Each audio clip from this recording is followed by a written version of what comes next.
Hetty Green. She was called the Witch of Wall Street, feared by bankers, mocked by the press, yet Hetty Green was one of the wealthiest investors of the Gilded Age, worth billions in today's dollars.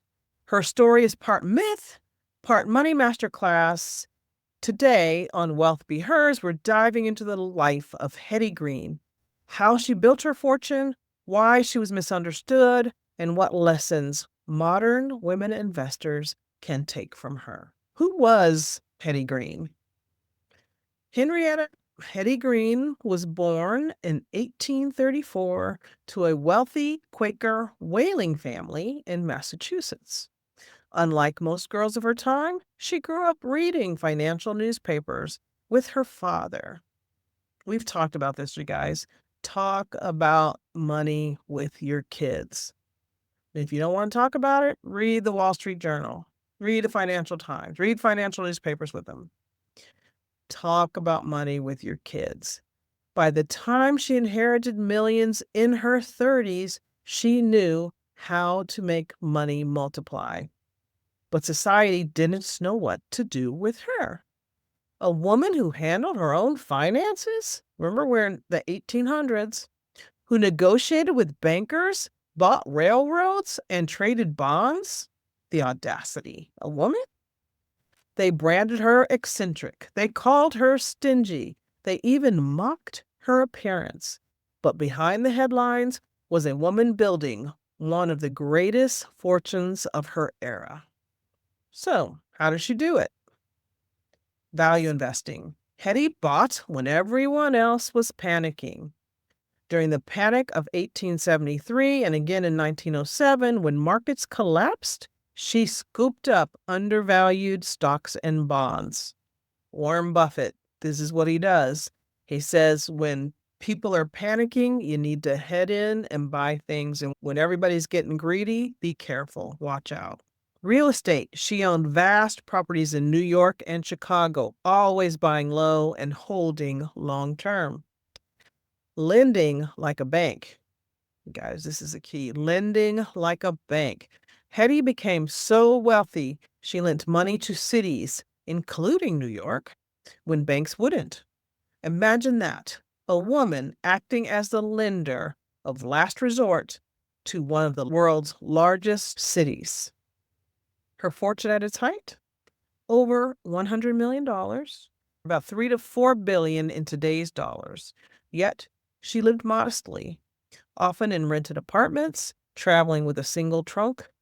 To the press, she was scandalous. To Hetty, it was smart. She wasn't here to impress. She was here to grow wealth. Here's where things get complicated. Hetty was called miserly.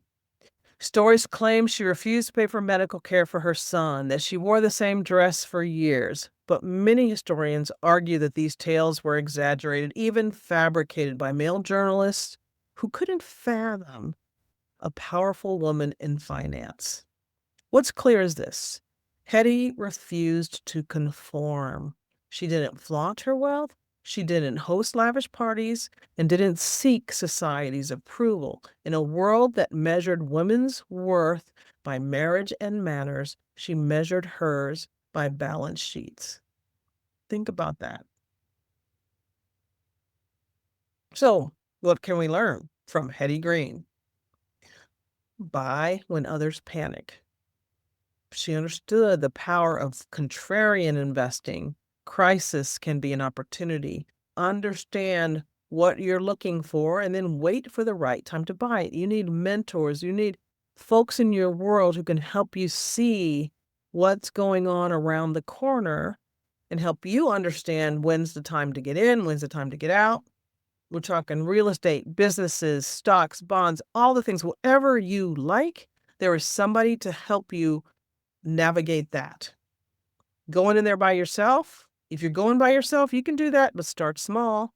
You don't want to lose your shirt, lose your dress, lose your panties. You don't want to lose much. Make sure it's something you can stand and afford to lose. Number 2, wealth isn't performance. Hetty lived simply. She knew true wealth is freedom, not appearances. Now, we like our stuff. I mean, this is the United States. Most of us like our stuff. Whether your stuff is dresses or fancy handbags or nice cars, a beautiful big house, whatever your stuff is, be happy. You work to make the money to have the things you want, but it is for you, not for appearances, is the bottom line. And you want to ignore the noise. Hetty was criticized constantly, but she stayed focused on her strategy. There will be noise all around you. It could be from people you love and people who love you. It is their fear speaking.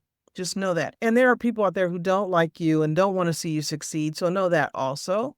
But you cannot listen to those people. Get your group that you can talk to, that will listen to you, that you can vent to, that you can share your dreams and possibilities. They will hold them for you. When you are doubting yourself, you can go to your group. That is Wealth Be Hers. That's the community. That is what we do. Maybe Hetty's biggest lesson was don't let stereotypes stop you. Hetty was called a witch because she broke norms, but in reality, she was a pioneer, one of the first women to play and win on Wall Street. Hetty Green's story is messy, brilliant, and inspiring, just like our lives, you guys. She reminds us that building wealth often means going against the grain and that women can be powerful investors no matter what the world says. So let me leave you with this. In your financial journey, are you investing for appearances or for freedom? Are you investing intelligently or emotionally?